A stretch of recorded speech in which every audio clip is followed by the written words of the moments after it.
Mayanad resort എത്തി. ഇനിയിപ്പോ ഒന്ന് മുൻചായിട്ട് ഒരു വീഡിയോ എടുക്കാൻ വിചാരിച്ചു. ആരെ ഇടങ്ങാറാക്കാണ്ട് ഈ പാവൻ ഞാൻ എന്റെ ട്രൈപോഡ് വെച്ചിട്ട് വീഡിയോ എടുക്കാന്ന് വിചാരിക്കുമ്പോഴത്തേക്കുണ്ട് മഴ പെയ്യുന്നു. ഞാൻ തോറ്റു എല്ലാ അർത്ഥത്തിലും. ഇല്ലടോ, ജീവിതത്തിൽ ചില പാഠങ്ങളാണെന്ന് കരുതിയാൽ മതി. അങ്ങനെ പറഞ്ഞ പോലെ ഞാനത് അതിജീവിച്ചു. മയത്ത് കുറച്ച് അങ്ങോട്ടും ഇങ്ങോട്ടും ഓടുമ്പോഴത്തേക്ക് എന്റെ വീഡിയോ എടുക്കൽ കഴിഞ്ഞിട്ട് അന്നേരം രണ്ടുപേര് ചായ കുടിക്കാൻ വിളിച്ചിട്ട് കുൽമാലാക്കുന്നത്. ഞാൻ ആകെ 2 ടൈപ്പ് ബിസ്ക്കറ്റ് അതെന്നോ എല്ലാവരും ഓർമ്മിച്ച് വെച്ചോ. ക്രീമുള്ള മിൽക്കി ബിക്കീസും പിന്നെ ഡാർക്ക് ഫാന്റസിയും. ആക്ച്വലി ഞാൻ ഇതിന് കണ്ണുമുക്കുള്ള ബിസ്ക്കറ്റ് എന്നാ പറയാ. നിങ്ങൾ എന്താ പറയാ? അങ്ങനെ വീഡിയോ ഇട്ടാൻ വേണ്ടിയിട്ട് കഷ്ടപ്പെട്ട് ഫോൺ കാലുമേൽ വെച്ചിട്ട് ഞാൻ ഇങ്ങനെ ബിസ്ക്കറ്റ് എന്നാ തുടങ്ങി. ആദ്യം ക്രീമില്ലാത്ത സൈഡ്, പിന്നെ ക്രീമുള്ള സൈഡ്. ഇഷ്ടമുള്ളത് ലാസ്റ്റ് എന്നാണ് എനിക്ക് ഇഷ്ടം. നിങ്ങൾക്കോ? പിന്നെ കുറച്ച് ചിപ്സും. പിന്നെ അടുത്ത കണ്ടസ്റ്റന്റ് നമ്മൾ ഉപ്പിലിട്ടായിരുന്നില്ല.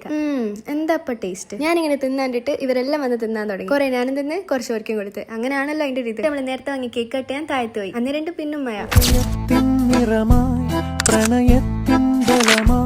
എന്ത് രസാന്നറിയോ? ഞാൻ കേൾക്കുന്നില്ല. അപ്പൊ പിന്നെ എനിക്കെന്ത് തിന്നണല്ലോ. ഇതൊക്കെ എങ്ങനെയുണ്ട് എന്റെ ട്രാൻസിഷൻ? ഇത് നമ്മൾ പൂളിലേക്ക് പോകാൻ വേണ്ടിയിട്ട് ഡ്രസ്സ് മാറ്റിയാണ്. നല്ല തണുപ്പുണ്ട്, നല്ല രസമുണ്ട്. എന്നിട്ട് പിന്നെ അതെല്ലാം മതിയാക്കി നമ്മൾ കുളിച്ച് മാറ്റി. പിന്നെ അപ്പോഴത്തേക്ക് നൈറ്റ് ആയതുകൊണ്ട് ഫുഡും വന്ന് കണ്ടപ്പോ ഒന്ന് ടേസ്റ്റ് നോക്കി. എന്നിട്ട് ഞാൻ താഴെ പോയിട്ട് വേറെ ട്രൈപോഡ് എടുത്തിട്ട് വന്നു. എന്തിനാന്നല്ലേ തിന്നുന്ന വീഡിയോ എടുക്കാൻ തന്നെ. ഇനിയിപ്പോ ഒന്ന് ലുഡോ കൂടി കളിക്കാന്ന് വിചാരിച്ചു. അപ്പൊ പിന്നെ അത്ര തന്നെ ബാക്കി നെക്സ്റ്റ് എപ്പിസോഡിൽ. അപ്പൊ ഓക്കെ ഗൈസ്, ബൈ.